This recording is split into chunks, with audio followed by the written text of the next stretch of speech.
Hello friends, तो आज के इस वीडियो में हम बात करेंगे आरआरबी एनटीपीसी की जो सेकंड शिफ्ट में 16 जून को पेपर हुआ था अभी, उसमें कौन से प्रश्न जो है पूछे गए थे।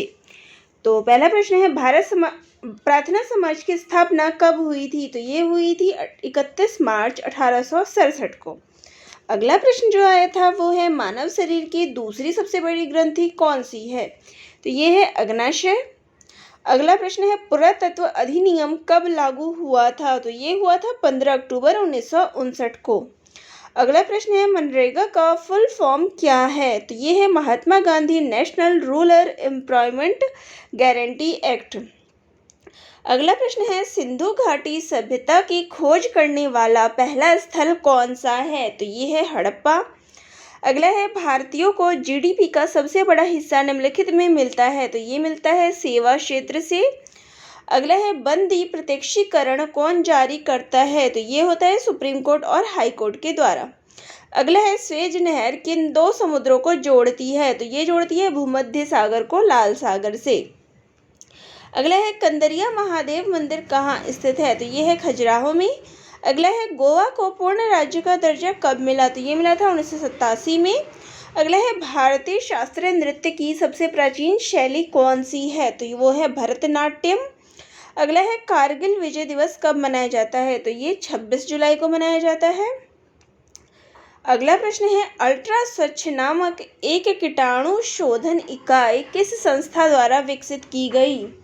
तो ये विकसित की गई डीआरडीओ द्वारा। अगला है, काली मिट्टी में कौन सी फसल पैदा होती है? तो वो होती है कपास। अगला है, विश्व का सबसे लंबा तटीय सीमा वाला देश कौन सा है? तो ये है कनाडा। अगला है, भारत में नागरिकता अधिनियम कब पारित हुआ? तो ये 1955 में हुआ। अगला प्रश्न है, कोणार्क मंदिर कौन सी सदी में बना है? तो ये 13वीं सदी में बना है। अगला है, भारतीय संविधान का भाग 4A किससे संबंधित है? तो ये मौलिक कर्तव्यों से संबंधित है। अगला है, एयरफोर्स के अध्यक्ष कौन बनाए गए हैं? तो ये बनाए गए हैं विवेकी राम चौधरी। अगला है, काली नदी किसे कहा जाता है? तो ये शारदा नदी को कहा जाता है। अगला है, एपीजे अब्दुल कलाम को भारत रत्न से कब सम्मानित किया गया? तो ये सम्मानित किया गया 1997 में। अगला प्रश्न है, पेनिसिलिन की खोज किसने की? तो ये अलेक्जेंडर फ्लेमिंग के द्वारा की गई थी। अगला है, कृषि सिंचाई पुलिस किस सूची के अंतर्गत आते हैं? तो ये राज्य सूची के अंतर्गत आते हैं। अगला प्रश्न है, वायु प्रदूषण का सबसे अच्छा सूचक है? तो ये है लाइकेन।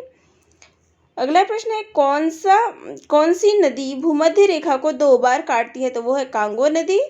अगला प्रश्न है, भारत की सबसे बड़ी जनजाति कौन सी है? तो वो है गोंड जनजाति। तो ये थे प्रश्न जो आज की परीक्षा में आए थे। तो और भी प्रश्नों को जानने के लिए कि परीक्षा का स्तर कैसा है, क्या है, इस चैनल से जुड़े रहिएगा। चैनल को सब्सक्राइब ज़रूर करिएगा। धन्यवाद।